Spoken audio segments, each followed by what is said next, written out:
Welcome to episode 4 of Ethical Hypothetical. Hope you've enjoyed this series so far. We are going to introduce our guests very quickly, so we're going to go around and please just say a couple of sentences about yourselves so the viewers can get to know you. Let's start with Shannon. Let's start with you. My name is Shannon. I'm 26 and I live in Queensland, and I am one of the 5 women that listen to the Neil and Jordan podcast every week. Two of them here. All right, Alexander, let's go with you next. I'm Alex, 33 years old or young, from Russia. I do process automation, factory automation, something like that. Beautiful. And finally, Eleni, tell us a little bit about yourself. Hi, I'm Eleni. I'm almost 23 years old. I also study psychology in Adelaide, and at the moment I work with kids at OSH. Awesome. Where's your accent from? I'm also Greek. Okay. Well, we've got a couple of Europeans here. Beautiful. All right, so this one is going to be all about the death penalty. So I want you all to close your eyes. Now, raise your hand in front of your face if you agree with the following statements. So if you agree with the following statements, raise your hand. Shannon, can you close your eyes there? Yep. I support the death penalty. If you agree with that statement, raise your hand.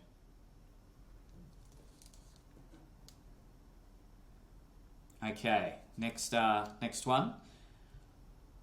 I support the death penalty for serial killers. Raise your hand if you agree with that statement.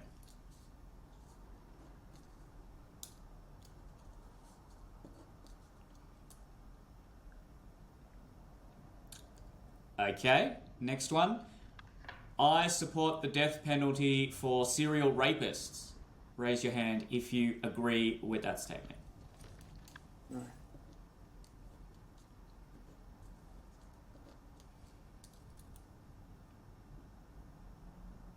Okay.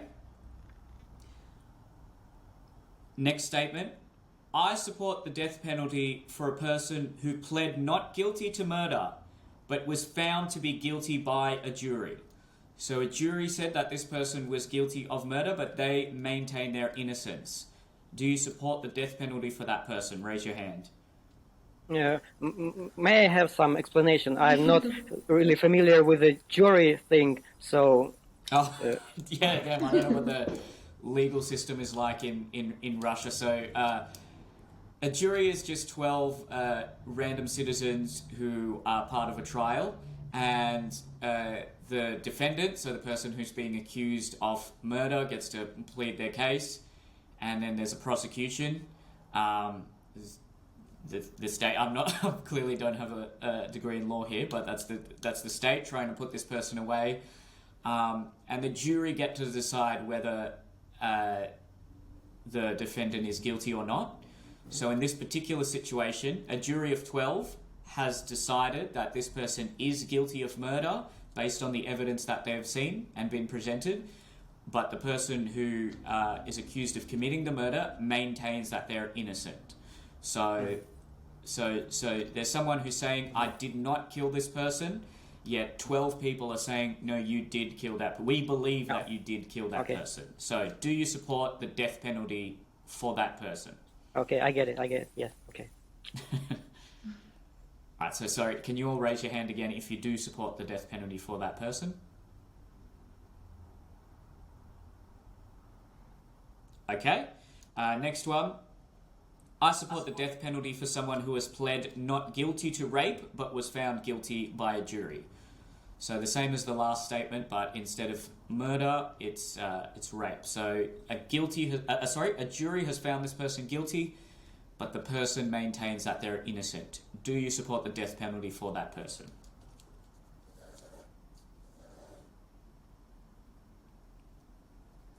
Okay, next one. I support the death penalty for a murderer who is 17 years old. Raise your hand if you agree with that statement. No extra What was the information. statement again, sorry? Just that. Just that. So they are guilty. I support the death penalty for a murderer who is 17 years old. So they've been found guilty of murder. They're definitely a murderer, there's no doubt, but they're 17 years old. Raise your hand if you support the death penalty for that person. Okay, and last one. Oh, sorry, second last. I support the death penalty for a rapist who is 17 years old. So there's no doubt, they're not saying I'm innocent, they have been found guilty, they are definitely a rapist, but they're 17 years old. Raise your hand if you support the death penalty for that person. So tricky. Okay, and last one. I support the death penalty for a woman who was found guilty of raping a man. Raise your hand if you agree with that statement. Okay. Just raise it nice and close to your face. Okay. Hands down and open your eyes. All right. That was pretty, that was interesting. That one was really interesting. Tricky. Yeah, so That was tricky. I guess let's just go through the statements one by one. For the first one was the broad statement of, I support the death penalty. Hara, you were the only person who raised your hand in that instance. So, Hara, what are your ideas about the death penalty? Why do you support it, and when do you support it? Yeah, so I generally support the death penalty because I think some crimes are just too severe for them to, I think the prison should be for rehabilitation, and some crimes or some people are very difficult to rehabilitate, so why should the government spend money, for them to stay in prison for the entire life, whereas, if we just kill them and make space for someone who can actually rehabilitate, it would be a bit more practical. Yeah, so Okay, but it for the depends other on the age and everything, so there is like T's and C's apply. Of course. So the rest of you didn't raise your hand for the broad statement of I support the death penalty. Do any of you want to talk about your thoughts on the death penalty in general? Well, I Yeah, can. I don't really disagree with Hannah. So I just I didn't know that it was. Then it will go into specifics. So I just, in general, I don't like this idea. Okay. So Shannon, I think there's a little bit of a lag there with the audio, but let's hear your thoughts on the death penalty, Shannon. What do you think about the death penalty? I think there's a couple of reasons why I don't support it. One of them being I have a gut feeling that someone should have to live with what they've done, so like live in prison, and I see death as almost an easy exit and like an escape from having to live with what they've done. And this other thought I have on it isn't necessarily relevant to Australia because we don't have the death penalty here. But I do know in the US and states where it's legal, it costs a lot more to have someone on death row than it does to house them in the prison system.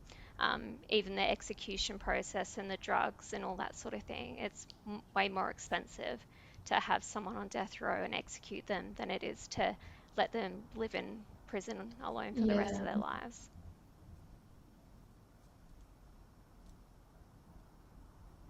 Interesting. Oh, I didn't know that. Yeah, I knew that. I think they should now just the change it. Make it cheaper. So the next statement was, I support the death penalty for serial killers. Now for this, Hara, you raised your hand, and Alexander, you raised your hand. Yeah. So how about Eleni, do you want to talk about why you didn't raise your hand for that one? Because you raised your hand for supporting the death penalty for serial rapists, but for serial killers you didn't raise your hand. So talk us through some of your thoughts behind those decisions. I'm still on the fence about the serial rapist one, but I'll get to that after. Mm-hmm. I have I haven't done a lot of research on the death penalty in general, but to me, the whole idea of it seems sort of ironic. You are punishing someone that killed someone, but killing them. So where's the line of this killing is bad and this killing is good? You know, it just feels ironic to me, and it's sort of the whole idea of the death penalty sort of brings us back to a very uncivilized world, like back in years ago when it was like a very common practice. It feels as if we haven't evolved as humans if we're still using the death penalty. But again, that's sort of based on not much research. And you said you're unsure when it came to serial rapists. What about that particular situation makes you unsure?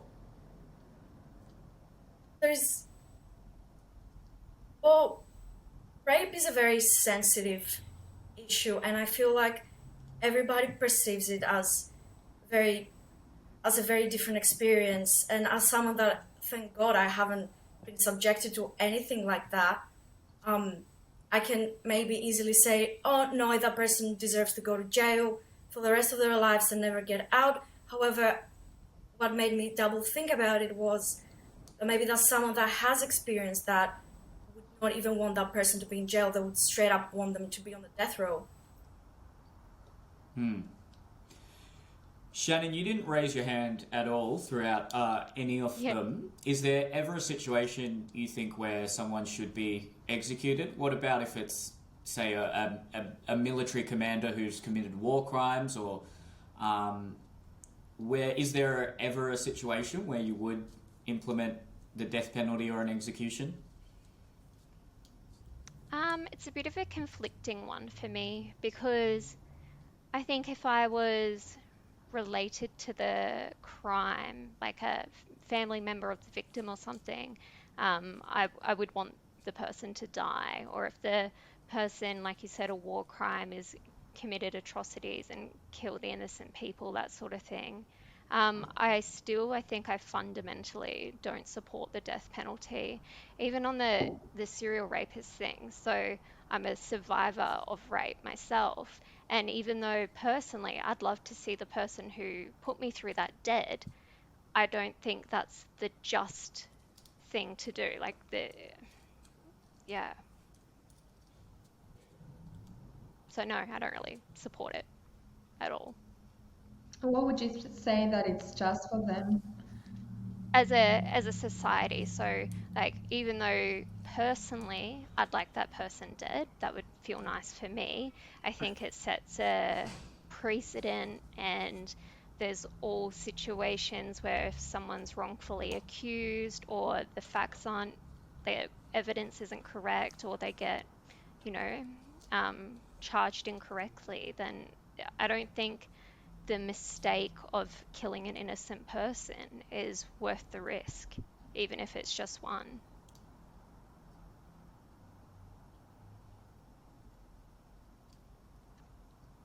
So what would the ideal treatment be then of people committing crimes such as, let's say, rape or murder? Depending on the circumstances of the crime, I think.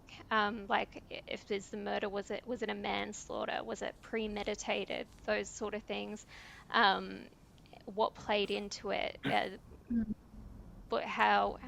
Like, I think they should be imprisoned for those sort of crimes, and sentenced for life, depending, especially with murder, if it wasn't manslaughter, it wasn't an accident, it wasn't self-defense. I don't think, though, they should have the opportunity to be put through rehabilitation programs in prison, because I feel with those sort of crimes, it's almost a waste of those resources. So let them live alone in their cell until they die.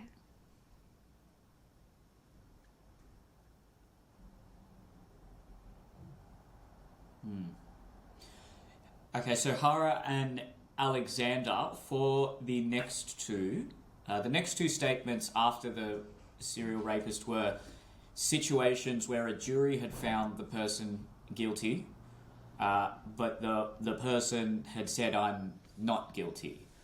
So you both said that you would support the death penalty for a serial killer.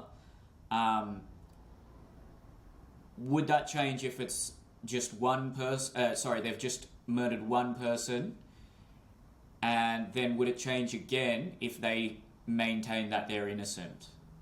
What are your general thoughts around those situations?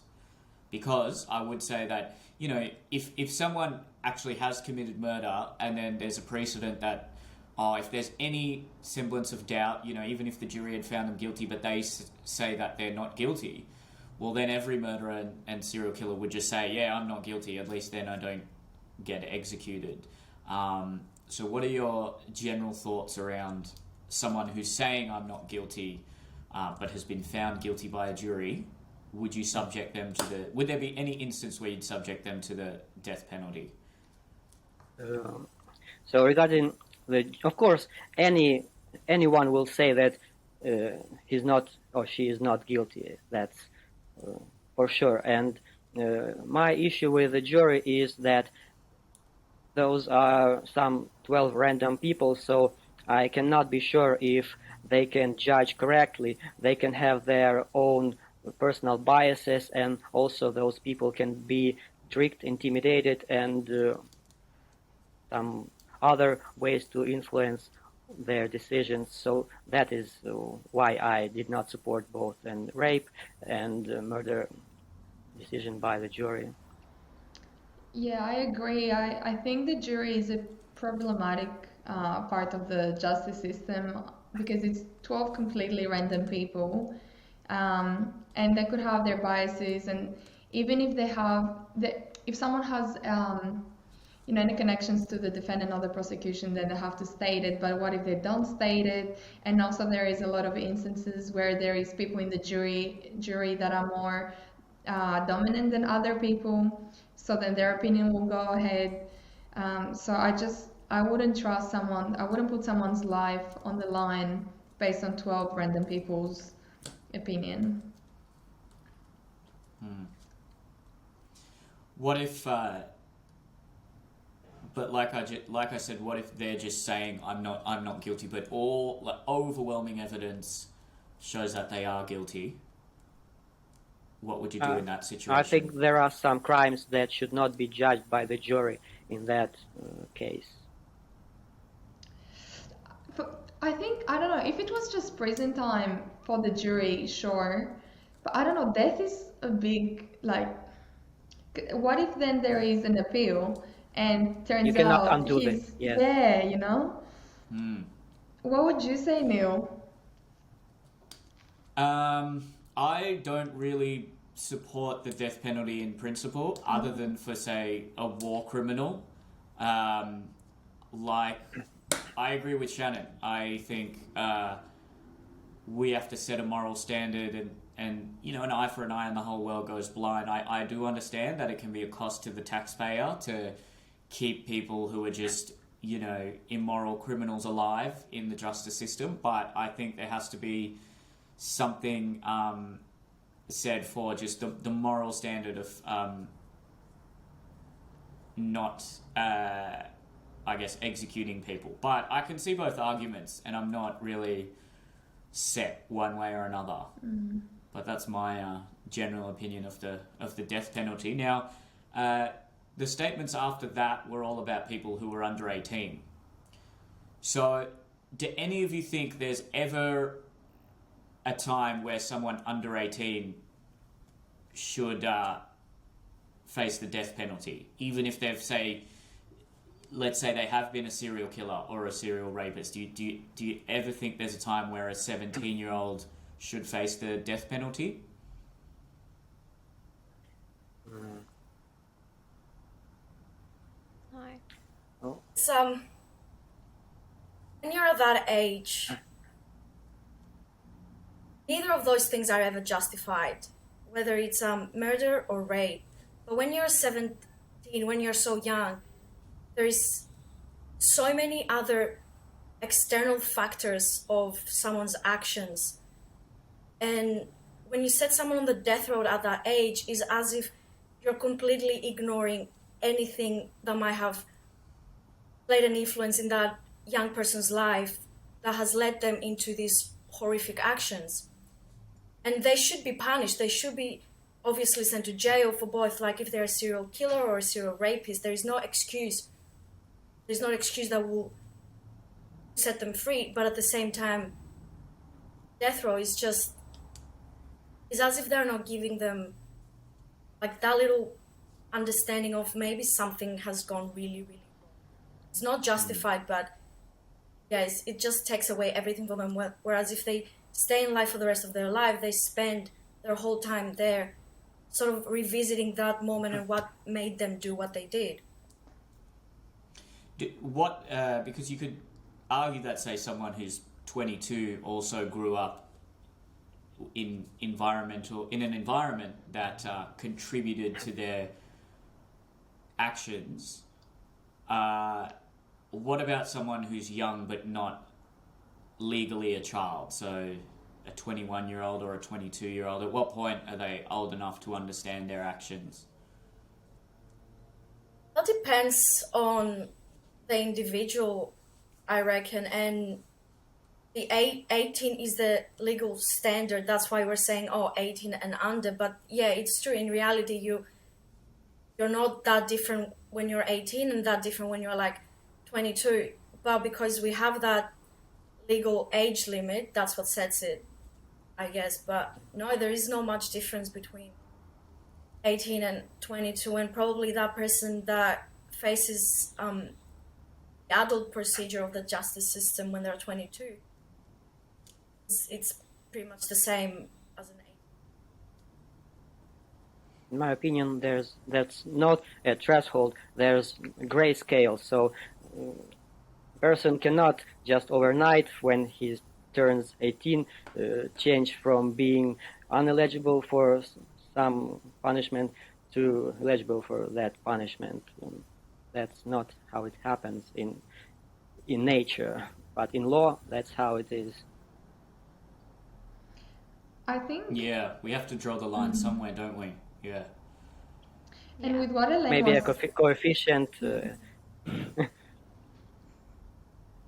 Hara, you go. Yeah, and with what Eleni was saying before about having those external factors that might influence someone's actions, you could use that argument for a 35-year-old too. I mean, there would be external factors for this 35-year-old or 32-year-old to commit horrific accidents. So I think having that legal line of like 18, I think we kind of need it, because otherwise it can get very grey, and you could always use various reasons to excuse people's actions. I agree. Percentage scale, maybe it will help. Yeah. Yeah, interesting. It was interesting. And then the last statement was, I just flipped the genders, I suppose. Although there was nothing really in the other statements that was gender specific, but I did say, I support the death penalty for a woman who was found guilty of raping a man, and Hara, you raised your hand there. First Hara, and then afterwards I want to get Shannon's thoughts on this. Do you think it's different if a woman rapes a man? Do you think there's anything fundamentally different about that particular crime than if it were the other way around? And if so, what is different about it? Biologically, I think there is a bit of a difference, because I think the guy is still the person usually that does the action if it's intercourse. So, like, they would have to, I don't want to be like, is this PG video? I don't know. I don't want to get too explicit. Say whatever you want. But anyway, so the guy has to do the action, right? So, he needs to get aroused. So unless the female like drugs him or does something to him that makes him sexually aroused in order for him to then be raped, but it's like indirect rape. I don't know. I think, but still, if a female has a full she's responsible for him being aroused, even though it's, without his will, then it's a rape, and so she deserves the same punishment like if a guy raped a girl. Shannon, what do you think? It's circumstantial. So, a woman can still rape a man, like by forcible penetration without getting too graphic. So that would mean that the man doesn't have to be physically aroused to be raped. They can still experience forcible penetration perpetrated by a woman. So in that case, I think they should be charged in the same way. I think in general, though, like we know that sexual violence is committed against women on a whole a lot more, and a lot of that's just to do with our biology. Men are stronger than women generally, and can overpower and intimidate women a lot easier than in reverse. But that doesn't matter. That doesn't mean that it can't happen the other way around. Women can be physically stronger than their victim, and have power over them. So I think it should be the same. It just has to be judged accordingly.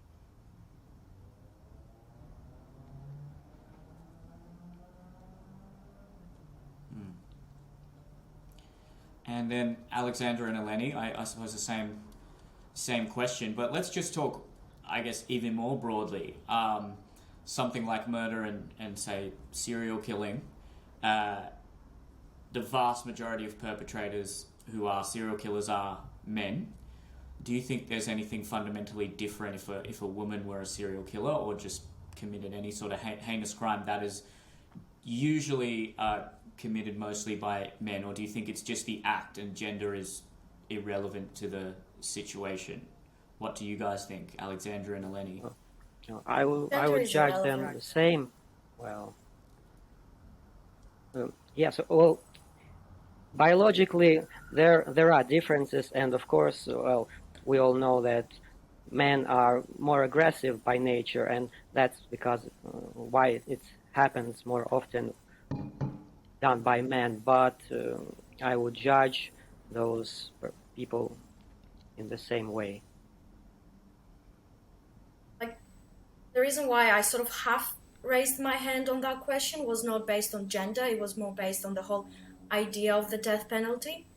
But no, there shouldn't be any gender differences. Murder is murder. Rape is rape. Unless someone was defending themselves, that's a whole different story. But if it was just like a female serial murderer, no, she shouldn't be faced with less consequences just because she's a female. And should be equally just as punished. Okay, and just something you said there that I thought of an interesting question that I want to pose to everyone. How do you all define self-defense? This will be the last question, by the way. At what point does self-defense then become aggressive and an attack? So hypothetically, someone is being aggressive towards you. If you think that they're going to attack you and you attack them preemptively, can you argue self-defense, or does there need to be a very direct threat of violence? Does someone need to have their fist raised at you or have a weapon? Or if someone's yelling at you and you suspect that they may get violent, are you then morally allowed to attack them? What do you all think about that? Let's go with Hara first, then Shannon, then Alexander, then Eleni, and then we'll wrap it up. I think someone needs to be directly, their space needs to be invaded. So I think, because people can misinterpret what's offensive and what's aggressive, so it shouldn't just be based on a verbal argument. But if someone gets attacked or someone comes close to you, very close to you, then you can push them back, and then if they get more physical, then you can get more physical. But I think self-defense is only if someone else starts the argument or the physical interaction. Well, Yelling, of course, All right. I would not consider that as a reason to start your self-defense actions. I think waiting for the first punch in your face, of course, is also not a very good idea. As our president says, you got to punch first. But well, you can misinterpret other person's actions. There are some people that are just naturally, and by the culture they are in, are very loud, and they do these gestures, but they do not mean to really attack you. So it is very, very hard. I'm not a criminal expert, and I cannot give a definitive answer for that. The only thing I can say that when you should stop your defensive actions is when the offensive action stops, because when the offender stops hitting you and maybe thinks about leaving and you keep beating the person, then you become the offender and you will get jailed maybe. Shannon, what are your thoughts on I self-defense, or when think does it become self-defense? I sort of agree with Hara on this one. So I think if you're being verbally abused and you feel intimidated by that, but you haven't had a direct threat of violence, or they haven't gotten in your space about to become aggressive, I think you can't you shouldn't attack them physically. I think you should take the opportunity, any opportunity you can, to try and leave the situation if possible. I don't think it's self-defense until it's a direct threat of physical harm against yourself. And then I think at that point it's reasonable to defend yourself physically.